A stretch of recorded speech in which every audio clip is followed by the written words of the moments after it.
Thermodynamics సంబంధించి కొన్ని basics నేర్చుకున్నాం. అలాగే వర్క్ డన్ ఈక్వేషన్స్ అంటే జరిగిన పనికి సమీకరణం, అడియాబాటిక్ ప్రాసెస్, స్థిరోష్ణ ప్రక్రియ, సమోష్ణోగ్రత ప్రక్రియ, ఐసోథర్మల్ ప్రాసెస్లో మనకి జరిగిన పనికి సమీకరణాలు ఏంటి అనేది డిరైవ్ చేసాం. అలాగే ఫస్ట్ లా ఆఫ్ థర్మోడైనమిక్స్ అంటే ఏంటో నేర్చుకున్నాము. దానికి సంబంధించిన కొన్ని అప్లికేషన్స్ కూడా చూసాం. సో ఇక అంటే డిఫరెంట్ టైప్స్ ఆఫ్ ప్రాసెస్కి మనం అప్లై చేసినప్పుడు ఫస్ట్ లా ఆఫ్ థర్మోడైనమిక్స్ ఏం జరుగుతుంది ఏంటి అనేది మనం చూసాం. కాబట్టి ఇక ఈ క్లాస్లో రివర్సిబుల్ ప్రాసెస్, ఇర్రివర్సిబుల్ ప్రాసెస్ అంటే ఏంటి అనేది ఫస్ట్ మనం డిస్కస్ చేయాలి. రివర్సిబుల్ ప్రాసెస్ దీన్నే మనకి తెలుగులో వ్యుత్క్రమణీయ ప్రక్రియ లేదా ద్విగత ప్రక్రియ అంటారు.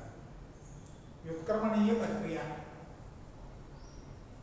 నిజానికి ఉత్క్రమణీయ ప్రక్రియ బదులు వ్యుత్క్రమణీయ ప్రక్రియ అంటారు. దీన్ని ద్విగత ప్రక్రియ అంటారు. అంటే ద్విగత ప్రక్రియ అనే పదంలోనే మనకి అర్థం ఉంది. రివర్సిబుల్ ప్రాసెస్ అంటే దాంట్లోనే ఒక మీనింగ్ ఉంది. అంటే ఎగ్జాక్ట్గా రివర్సిబుల్ అవ్వాలని, అంటే రెండు మార్గాల్లో అంటే రెండు పరస్పర వ్యతిరేక మార్గాల్లో జరగాలి. సో దీన్ని ఏ విధంగా మనం డిఫైన్ చేస్తాం అనేది మనం చూస్తే reversible process is one which can be reversed in such a way that all the process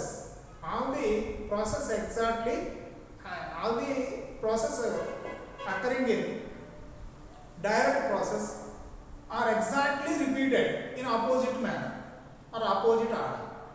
అంటే ద్విగత ప్రక్రియ లేదా వ్యుత్క్రమణీయ ప్రక్రియ అంటే ఏంటంటే ఏదైనా ప్రక్రియని మనం జరిపించినప్పుడు సూటి ప్రక్రియలో జరిగే ప్రతి మార్పు కూడా దానికి వ్యతిరేక ప్రక్రియలో వ్యతిరేకంగా జరిగింది. అంటే సమానమైన మార్పులు వ్యతిరేకంగా జరగాలి.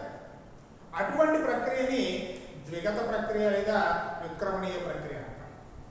సో దీనికి సంబంధించి మనం తీసుకుంటే అంటే ఇంకా ఏ విధమైన మార్పులు కూడా మిగిలి ఉండకూడదు అనమాట. ఎక్కడ ఏ బాడీలో కానీ లేదా ఏ ప్రదేశంలో కానీ అంటే ఈ మార్గంలో మధ్యలో కానీ అక్కడ కూడా ఏ విధమైన చేంజెస్ మిగిలి ఉండకూడదు. Such process is called reversible process. So దీన్ని అంటే ఏంటి అనేది మనం చూస్తే అంటే చేంజెస్ ఏంటి ఎలా ఉండాలి అనేది మనం ఎగ్జాక్ట్లీ రిపీటెడ్ అన్నాం. కాబట్టి అంటే యాక్చువల్గా దీన్ని టూ వేస్లో మనం డినోట్ చేస్తాం. ఫస్ట్ ఇనీషియల్ నుంచి ఫైనల్ స్టేట్కి ఒక ప్రాసెస్ జరిగింది అనుకోండి, దీన్ని డైరెక్ట్ ప్రాసెస్ అంటాం. తిరిగి మళ్ళా ఫైనల్ స్టేట్ నుంచి ఇనీషియల్ స్టేట్కి వస్తే దీన్ని రివర్స్ ప్రాసెస్ అంటాం. అంటే ఆపోజిట్ ప్రాసెస్ అన్నమాట. అయితే ఈ రెండు ఎలా ఉండాలంటే ఎగ్జాక్ట్లీ పర్ఫెక్ట్లీ ఆపోజిట్ డైరెక్షన్లో ఉండాలి. అంటే ఈ డైరెక్షన్లో ఏవైతే చేంజెస్ జరుగుతున్నాయో రివర్స్లో మనకు వచ్చినప్పుడు అవే చేంజెస్ మనకి ఆపోజిట్ మేనర్లో జరగాలి, పూర్తిగా వ్యతిరేక దిశలో జరగాలన్నమాట. Such process is called reversible process. సింపుల్గా మనం మాట్లాడుకుంటే some amount of heat absorb in direct process, then same amount of heat energy is released from the working substance or system in opposite process. అంటే సూటి ప్రక్రియలో కొంత ఉష్ణరాశిని తీసుకుంది అనుకో, అంతే మొత్తంలో ఉష్ణరాశిని వ్యతిరేక ప్రక్రియలో అది విడుదల చేసి తిరిగి మళ్ళా తొలి స్థితికి వచ్చేస్తే దాన్ని ద్విగత ప్రక్రియ అంటారు. Some amount of heat work is done on the working substance. అంటే పనిచేసే పదార్థం మీద కొంత పని జరిగింది అనుకోండి సూటి ప్రక్రియ. Same amount of work is done by the system in opposite process. అంటే సూటి ప్రక్రియలో ఎంతైతే పని జరుగుతుందో అంటే వ్యవస్థ మీద పని జరిగితే అంతే మొత్తంలో పని వ్యవస్థ చేయాలి వ్యతిరేక ప్రక్రియ. ఇలా ఏ మార్పు అయినా సరే మనకి సూటి ప్రక్రియలో ఏ విధంగా జరుగుతుందో దానికి పూర్తిగా వ్యతిరేక దిశలో జరిగి అంతే పరిమాణంలో జరిగి తిరిగి మళ్ళా తొలి స్థితికి వస్తే దాన్ని ద్విగత ప్రక్రియ అంటాం. అంటే it is an ideal process. చాలా జాగ్రత్తగా పర్ఫామ్ చేస్తే తప్ప రివర్సిబుల్ ప్రాసెస్ అనే దాన్ని అచీవ్ చేయడం అనేది సాధ్యం కాదు. సో దీనికి సంబంధించి మనం ఎగ్జాంపుల్స్ మనం కొన్ని చూసుకున్నాం అనుకోండి. అంటే సేమ్ పాత్ర మనకు వెనక్కి వస్తాయి. ఇంతకుముందు కూడా సైక్లిక్ ప్రాసెస్లో మనం చెప్పుకున్నాం. సైక్లిక్ ప్రాసెస్ ఏంటి, డిఫరెంట్ పాత్రలో ట్రావెల్ చేసి తిరిగి మళ్ళీ ఇనీషియల్ స్టేట్కి వస్తే సచ్ ప్రాసెస్ ఈ సైక్లిక్ ప్రాసెస్. సైక్లిక్ ప్రాసెస్లోనే ఇది నిజానికంటే సేమ్ పాత్రలో తిరిగి వెనక్కి వస్తాం. అంటే ఒక స్పెషల్ కండిషన్ అన్నమాట. సో ఈ విధంగా మనకి జరిగినప్పుడు దీనికి ఎగ్జాంపుల్స్ మనం చూసుకుంటే ఒకటి మనకి all isothermal process and adiabatic process are reversible when they are performed very slowly. అంటే చాలా నెమ్మదిగా మనం జరిపించినప్పుడు ఐసోథర్మల్ ప్రాసెస్ అంటే సమఉష్ణోగ్రత ప్రక్రియ, స్థిరోష్ణక ప్రక్రియల్ని రివర్సిబుల్ ప్రాసెస్కి ఎగ్జాంపుల్గా చెప్పుకోవచ్చు. అలాగే ఫేజ్ చేంజ్ ప్రాసెస్, ప్రావస్థా మార్పు ప్రక్రియలు కొన్ని ఉంటాయి. అంటే ఒక పదార్థం 3 ఫేజెస్లో ఉంటుంది అనేది మనం నేర్చుకున్నాం కాబట్టి ఘనస్థితి నుంచి ద్రవస్థితికి మార్పు చెందడం అంటే ద్రవీభవనం అంటాం. నెక్స్ట్ ద్రవస్థితి నుంచి వాయుస్థితికి మారడం బాష్పీభవనం అంటాం. సో ఇలాంటి సందర్భాన్ని మనం తీసుకుంటే ఫేజ్ చేంజ్ ప్రాసెస్ మనం తీసుకుంటే అంటే ఘనస్థితి నుంచి ద్రవస్థితికి మారినప్పుడు దానికి కొంత మొత్తంలో మనం ఉష్ణరాశిని అందజేయాలి. Some amount of heat energy is supplied to the system when the body is converting from solid state to liquid state. So solid state నుంచి లిక్విడ్ స్టేట్కి వెళ్ళినప్పుడు మనం కొంత మొత్తంలో మనం ఉష్ణరాశిని ఇవ్వాలి. ఇప్పుడు సేమ్ అదే పదార్థం ఈసారి రివర్స్లో జరుగుతుంది అనుకోండి. అంటే లిక్విడ్ స్టేట్ టు సాలిడ్ స్టేట్కి కన్వర్ట్ అయింది అనుకోండి. Same amount of energy is release by the system. అంటే వ్యవస్థ అంతే మొత్తంలో ఉష్ణరాశిని విడుదల చేస్తుంది. సో దీనికి సింపుల్గా మనం మాట్లాడుకుంటే మంచు నీరుగా మారాలనుకోండి, it requires 80 calories per gram. అంటే గ్రాముకి 80 క్యాలరీల ఉష్ణరాశిని మనం అందజేస్తే మంచు పూర్తిగా నీరుగా మారుతుంది. ఎక్కడ? ద్రవీభవనం ఉష్ణోగ్రత దగ్గర. ఇప్పుడు నీరు మంచుగా మారింది అనుకోండి, సేమ్ 80 క్యాలరీస్ ఉష్ణరాశి అనేది విడుదల చేస్తుంది, ఈసారి రిలీజ్ చేస్తున్నాం. సో ఇలాగే బాష్పీభవనం అంటే మనకి సాలిడ్ స్టేట్ నుంచి లిక్విడ్ స్టేట్ మారాం. ఇప్పుడు లిక్విడ్ స్టేట్ గ్యాసియస్ స్టేట్ అంటే ద్రవస్థితి నుంచి వాయుస్థితికి మారినప్పుడు కూడా మనకి ఎంత అయితే మనకి ఉష్ణరాశి అవసరం అవుతుందో వాయుస్థితి నుంచి తిరిగి మళ్ళా ద్రవస్థితికి కన్వర్ట్ అయినప్పుడు same amount of heat energy అనేది రిలీజ్ చేస్తుంది. కాబట్టి ఫేజ్ చేంజ్ ప్రాసెస్ అనేది మనం రివర్సిబుల్ ప్రాసెస్కి ఒక ఎగ్జాంపుల్గా చెప్పుకోవచ్చు. అలాగే మనకి థెర్మోకపుల్లో పెల్టియర్ ఎఫెక్ట్ అనే దాన్ని కూడా దీనికి ఎగ్జాంపుల్గా మనం చెప్పుకోవచ్చు. So Peltier effect is also example for reversible process. ఇక రెండవది ఇర్రివర్సిబుల్ అనుక్రమణీయ ప్రక్రియ.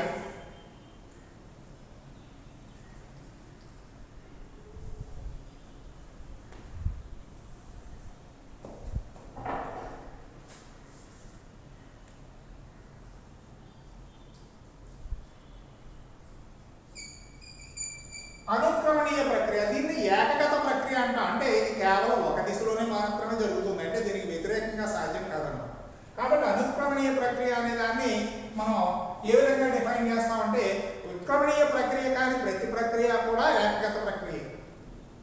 అంటే a process which is not exactly reversible is called irreversible process. అంటే ఏదైతే రివర్సిబుల్ కాదో ఆ ప్రక్రియని ఏకగత ప్రక్రియ ఇర్రివర్సిబుల్గా చెప్పుకుంటాం. సో దీనికి మనం ఎగ్జాంపుల్ మనం మాట్లాడుకోవాలంటే అన్ని ప్రక్రియలు అంటే ప్రకృతిలో జరిగే దాదాపు ప్రతి ప్రక్రియ కూడా ఏకగత ప్రక్రియగానే మనం చెప్పొచ్చు. All the process are happens in nature are irreversible. ఇక దీనికి కొన్ని ప్రక్రియలు మనం తీసుకుంటే కండక్షన్, రేడియేషను, అలాగే జౌల్ ఎఫెక్ట్ లేదా heating in a wire, electric heating in a wire, ఇలాంటివన్నీ కూడా మనకి ఏకగత ప్రక్రియలకి ఉదాహరణగా చెప్పుకోవచ్చు. అలాగే సమఉష్ణోగ్రత ప్రక్రియ, స్థిరోష్ణ ప్రక్రియ, వీటిని కూడా ఏకగత ప్రక్రియకి ఉదాహరణగా చెప్పవచ్చు. ఎప్పుడు అంటే the process are performed very quickly. అంటే వేగంగా జరిగే సమఉష్ణోగ్రత ప్రక్రియ, స్థిరోష్ణ ప్రక్రియ మళ్ళీ ఏకగత ప్రక్రియలో. అవి నెమ్మదిగా జరిగితే మనకి ద్విగత ప్రక్రియకి ఉదాహరణగా చెప్పుకుంటే వేగంగా జరిగినప్పుడు ఏకగత ప్రక్రియకి ఎగ్జాంపుల్గా మనం చెప్పవచ్చు. సరే, ఇక next heat engine. Heat engine అంటే ఆల్రెడీ మనం లోయర్ క్లాసెస్లో నేర్చుకున్నారు.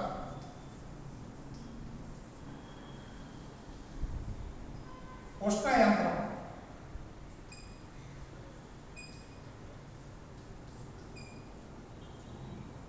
సో ఉష్ణ యంత్రం అంటే ఏంటి? హీట్ ఇంజిన్ అంటే మనకి ఉష్ణ యంత్రం అంటే ఉష్ణ శక్తిని తీసుకుని యాంత్రికమైన శక్తిని అంటే పనిని అందజేసే యంత్రాన్ని ఉష్ణ యంత్రం. Heat engine is a device which is converts heat energy into work done. అంటే ఉష్ణ శక్తిని యాంత్రిక శక్తిగా మార్చే యంత్రాన్ని ఉష్ణ యంత్రం అంటాము. సో సాధారణంగా హీట్ ఎనర్జీని మనం సప్లై చేసేదానికి అది మనకి వర్క్ అవుట్పుట్గా మనకి బయటకు వస్తుంది. సో దీనికి సంబంధించి బ్రీఫ్గా దీని డిస్క్రిప్షన్ ఏంటి అనేది మనం చూస్తే జనరల్గా హీట్ ఇంజిన్స్లో మనకి దేర్ ఆర్ 3 మెయిన్ పార్ట్స్. అంటే ఉష్ణ యంత్రాల్లో 3 ప్రధానమైన భాగాలు ఉంటాయి. ఒకటి సోర్స్, దీన్నే జనకం అంటాం. రెండవది పనిచేసే పదార్థం, వర్కింగ్ సబ్స్టెన్స్. మూడవది మనకి సింక్ అంటే గ్రాహకము అంటాం. గ్రాహకము అంటే గ్రహించేది, జనకము అంటే మనకి కావలసిన శక్తిని అందచేసేది అన్నమాట. సో ఇది సోర్స్ అనేది it is a reservoir of heat, ఉష్ణాశయం. సో దాని లోపల కొంత ఎక్కువ మొత్తంలో ఉష్ణ రాశి దాని లోపల నిల్వ ఉండడం అనేది జరుగుతుంది కాబట్టి ఉష్ణాశయం అన్నాం. సో వర్కింగ్ సబ్స్టెన్స్గా మనం ఏం తీసుకుంటాం అంటే an ideal gas is filled with wind in the cylinder piston arrangement. అంటే స్తూపము ముషలకము ఉన్న ఒక పరికరంలో కొంత మొత్తంలో వాయువుని నింపు ఉంచుతాం. దాన్ని పనిచేసే పదార్థంగా మనం కన్సిడర్ చేయడం జరుగుతుంది. సో ఇది ఏ విధంగా పనిచేస్తుంది అంటే జనకం అంటే మనకి ఏం చేస్తుంది? ఇది మనకి పనిచేసే పదార్థానికి కావలసిన ఉష్ణరాశిని అందజేస్తుంది. ఇక సింక్ అంటే గ్రాహకము అంటే గ్రహించేది. అంటే ఇది పనిచేసిన తర్వాత మిగిలిపోయిన ఉష్ణరాశి ఏదైనా ఉంటే తిరిగి మళ్ళా సింకుకు విసర్జిస్తుంది మనం.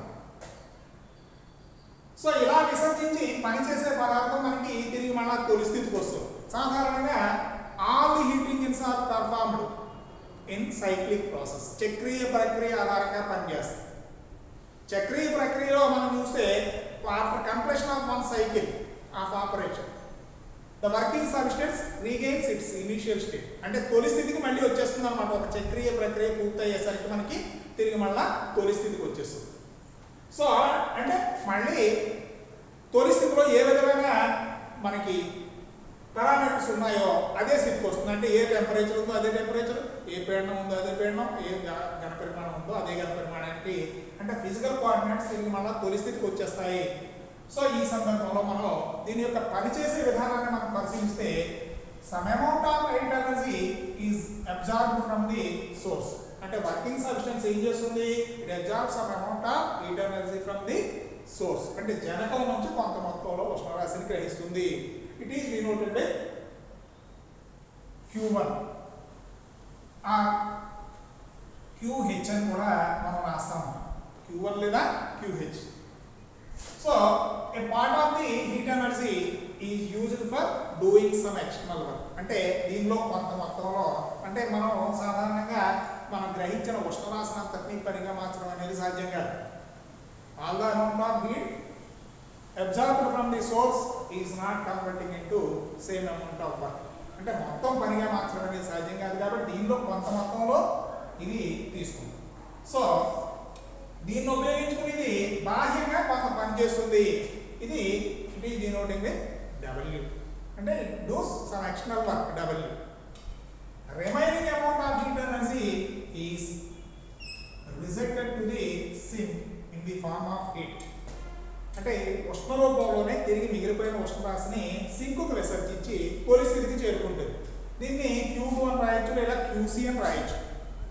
సో ఈ సందర్భంలో మనకి QH అనేది గ్రహిస్తుంది, W వర్క్ చేస్తుంది, QC అనేది సింకుకు రిలీజ్ చేస్తుంది.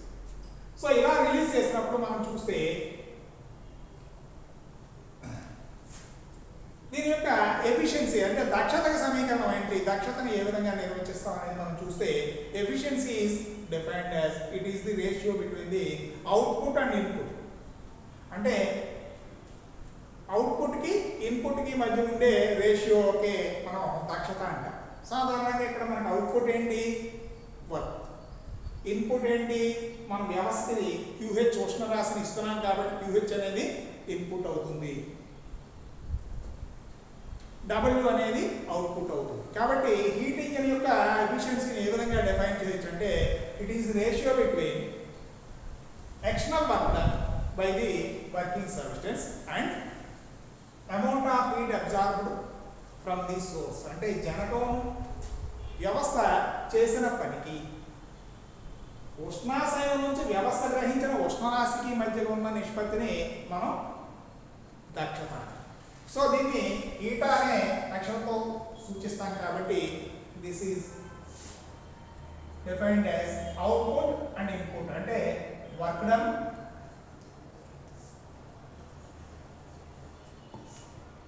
by amount of heat absorbed. అంటే గ్రహించిన ఉష్ణరాశికి మధ్య గల నిష్పత్తి, అంటే చేసిన పనికి గ్రహించిన ఉష్ణరాశికి మధ్య గల నిష్పత్తి. ఇక్కడ చేసిన పని ఎంత W, గ్రహించిన ఉష్ణరాశి QH. అయితే ఇక్కడ మనం గమనించాల్సింది ఏంటంటే మనకి ఏ విధమైన ఉష్ణ నష్టం లేని సందర్భంలో మనకి QH, W, QC మధ్య సంబంధాన్ని మనం పరిశీలిస్తే W ఈజ్ ఈక్వల్ టు మనకి ఎంత అవుతుందంటే QH మైనస్ QC అవుతుంది. కాబట్టి ఏంటంటే దీనిలో కొంత మొత్తంలో ఉష్ణ నష్టం మనం ఇది ఉపయోగించుకొని పనిచేసింది, మిగిలింది ఇచ్చేసింది. అంటే ఈ మొత్తం కాకుండా మిగిలినంతా మనకు వర్క్గా మారింది కాబట్టి మనకి QH మైనస్ QC. సో ఇప్పుడు దక్షత ఈటా అంటే efficiency eta is equals to QH minus QC by QH, or this implies 1 minus QC by QH. అంటే ఇది దక్షతకి సమీకరణ, ఉష్ణ యంత్రం యొక్క దక్షత. It is the expression for efficiency of and heat engine.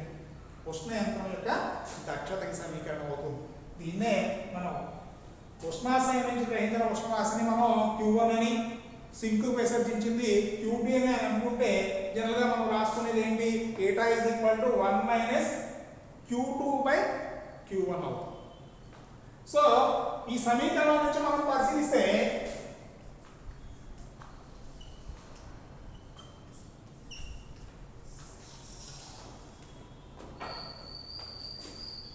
దక్షత మనకి 100% అనేది పాసిబుల్ అవుతుందా అంటే పాసిబుల్ కాదు. కారణం ఏంటి, ఇందులో కొంత మొత్తంలో మనం ఇది 0 అవ్వాలి, అంటే ఈటా 1 అవ్వాలి. అంటే 100% పెర్ఫార్మెన్స్ ఉండాలంటే ఈటా 1 అవ్వాలి.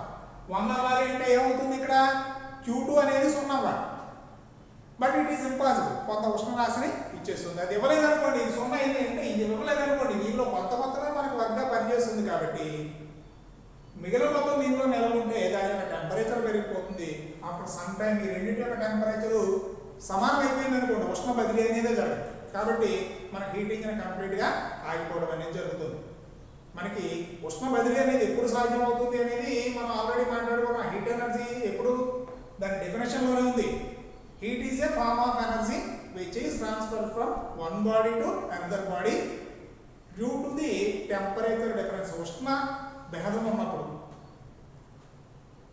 మాత్రమే మనకి బదిలీ అయ్యే ఉష్ణరాశి. కాబట్టి రెండింటి యొక్క ఉష్ణరాశి సమానమైంది అనుకోండి, ఈ రెండింటి మధ్య ఉష్ణ బదిలీ అనేది ఆగిపోతుంది. కాబట్టి ఉష్ణ యంత్రం పనిచేయడమే ఆగిపోతుంది.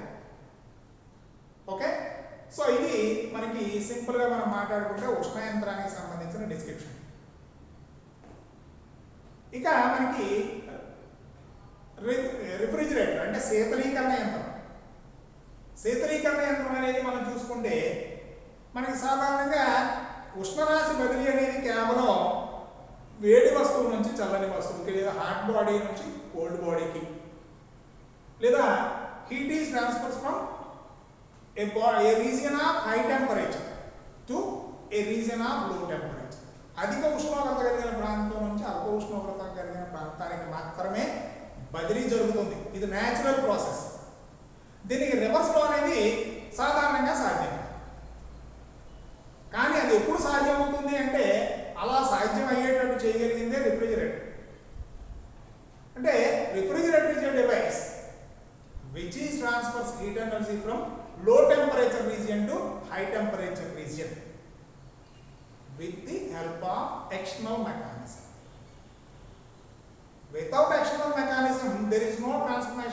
ఎనర్జీ ఫ్రమ్ లో temperature region to high temperature region. అంటే బాహ్య యాంత్రిక సహాయంతో చల్లని వస్తువు నుంచి లేదా తక్కువ ఉష్ణోగ్రత కలిగిన ప్రాంతం నుంచి ఎక్కువ ఉష్ణోగ్రత కలిగిన ప్రాంతానికి ఉష్ణరాశిని బదిలీ చేసే పరికరాన్ని శీతలీకరణ యంత్రం. ఈ బాహ్య యాంత్రిక సహాయం లేదనుకోండి ఈ బదిలీ జరగదన్నమాట.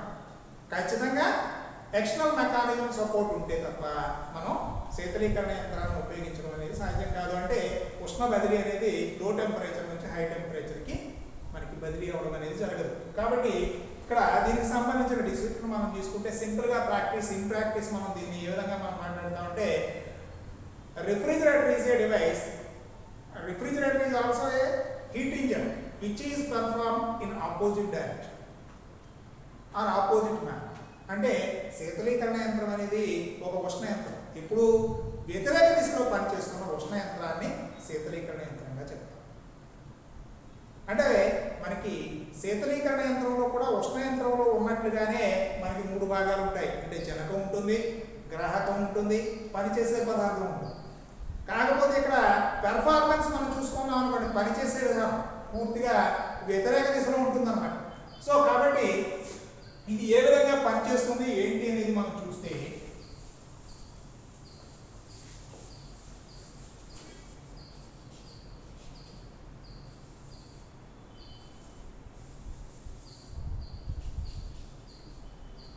సో ఇక్కడ మనకి సోర్స్ అనేది ఉంటుంది, సింక్ ఉంటుంది, అలాగే పనిచేసే అంటే సిలిండర్ క్వశ్చన్ అరేంజ్మెంట్, దానిలో కొంత వాయువుని ఫిల్ చేసి ఉంచాం. సో ఇక్కడ వ్యతిరేక దిశలో పనిచేయడం అంటే ఏంటి, ఇక్కడి నుంచి మొదలవుతుంది. సో ఇక్కడ ఏం జరుగుతుంది అనేది మనం చూస్తే when some amount of work is done on the system, అంటే ఇప్పుడు వ్యవస్థ మీద కొంత పని జరుగుతుంది. వ్యవస్థ మీద పని జరిగినప్పుడు మనకి ఏమవుతుంది, దీని నుంచి తిరిగి మళ్ళీ ఇక్కడికి వెళుతుంది. అంటే ఇప్పుడు ఈ పనిని ఉపయోగించుకుని మన వ్యవస్థ ఏం చేస్తుందంటే సింక్ నుంచి అంటే తక్కువ ఉష్ణోగ్రత కలిగిన భాగం నుంచి కొంత ఉష్ణరాశిని తీసుకుంటుంది. సో ఇది కోల్డ్ రిజర్వాయర్ నుంచి తీసుకుంటుంది కాబట్టి QC అని రాసి, సో ఈ మొత్తం అంతటినీ బయటకెళ్ళి హీట్ ఎనర్జీ రూపంలో జనకానికి ట్రాన్స్ఫర్ చేస్తున్నాం. సో కాబట్టి some amount of work is done on the system. By doing this work, the working system is absorbed some amount of heat energy from the cold reservoir and finally it is transferred to the source in the form of heat. తిరిగి మళ్ళా అంటే ఈ పని ఇది మొత్తం అంతా కలిపి ఉష్ణ రూపంలో తిరిగి మళ్ళా జనకానికి అందచేయడం జరుగుతుందంటే ఓవరాల్గా ఏం జరుగుతుంది, వర్క్ చేయడం వల్ల సింక్ నుంచి అంటే కోల్డ్ బాడీ నుంచి హాట్ బాడీ అంటే సోర్స్కి కొంత మొత్తంలో ఉష్ణరాశి బదిలీ జరుగుతుంది. ఈ పని చేయలేదనుకోండి ఇది సహజం కాదు. సో కాబట్టి ఇక్కడ మనకి అంటే వ్యవస్థ మీద కొంత పని చేస్తే అది ఉష్ణాశయం నుంచి కొంత మొత్తంలో ఉష్ణరాశిని అంటే దాన్ని ఉపయోగించుకుని కొంత ఉష్ణరాశిని గ్రహించి మొత్తం అంతటిని తిరిగి జనకానికి అందజేస్తుంది. సో కాబట్టి ఈ సందర్భంలో కూడా మనకి QH is equal to W plus QC అవుతుంది. QH is equal to W plus QC అవుతుంది. అంటే మనకి ఎగ్జాక్ట్ గా హీటింగ్ లో ఏదైతే జరుగుతుందో అదే ప్రాసెస్, కాకపోతే అంతా రివర్స్ లో జరుగుతుంది అనమాట. అంటే వ్యతిరేక దిశలో పనిచేస్తున్న ఉష్ణ యంత్రాన్ని మనం శీతలీకరణ యంత్రంగా చెప్తున్నాం. సో ఇక్కడ మనకి క్రియాశీల గుణకం అంటాం. అంటే శీతలీకరణ యంత్రం యొక్క పెర్ఫార్మెన్స్ ని మనం డిఫైన్ చేయడానికి హీట్ ఇంజిన్ కి ఎఫిషియన్సీ అని ఎలాగైతే వాడామో ఇక్కడ కోఎఫిషియంట్ ఆఫ్ పెర్ఫార్మెన్స్ క్రియాశీల గుణకం అంటాం. దీన్ని ఒమేగా చేత సూచిస్తాం. So it is also ratio between the output and input. ఇక్కడ కూడా మనకి బాహ్య పనికి మనం అంటే మనకి అవుట్పుట్కి ఇన్పుట్కి మధ్య ఉండే రేషియో. ఇక్కడ మనకి అవుట్పుట్ ఏంటి ఇన్పుట్ ఏంటి అనేది మనం గమనిస్తే అవుట్పుట్ అనేది మనకి హీట్ ఇంజిన్ యొక్క మనకి రిఫ్రిజిరేటర్ లేదా శీతలీకరణ యంత్రం యొక్క మెయిన్ ఎయిమ్ ఏంటి, కోల్డ్ బాడీ నుంచి కొంత ఉష్ణరాశిని బయటకు తీయడం. కాబట్టి ఇక్కడ ఎంత మొత్తంలో మనం తీసాము అనేదే మనకి ఇక్కడ అవుట్పుట్. ఇది దీనికోసం మనం ఏం చేస్తాం, ఇంత పని చేసాం, ఇంత పని చేస్తేనే సాధ్యం కాబట్టి ఇది ఇన్పుట్ అవుతుంది. కాబట్టి ఇక్కడ క్రియాశీల గుణకాన్ని మనం డెఫినేషన్ QC బై W అవుతుంది. ఇక్కడ కూడా మనకి W ఈజ్ ఈక్వల్ టు ఏమవుతుంది అంటే QH minus QC. So omega is equal to మనకి QC by QH minus QC. So ఈ విధంగా మనం శీతలీకరణ యంత్రం గురించి మనం చెప్పుకోవచ్చు. ఇక మనకి ఉష్ణ యంత్రంలో మెయిన్ అంటే సెకండ్ లా ఆఫ్ థర్మోడైనమిక్స్ ఒకటి చెప్పుకున్న తర్వాత మనం ఉష్ణ యంత్రంలో ఒక ప్రత్యేకమైన ఐడియల్ ఇంజిన్ మనకి కార్నో ఇంజిన్ అంటే ఏంటి, ఏ విధంగా పనిచేస్తుంది, దానికి సంబంధించిన ఎఫిషియన్సీ అంటే దక్షత సమీకరణం ఏ విధంగా మనం డిరైవ్ చేస్తాం అనేది నెక్స్ట్ క్లాస్లో మనం డిస్కస్ చేద్దాం. Thank you.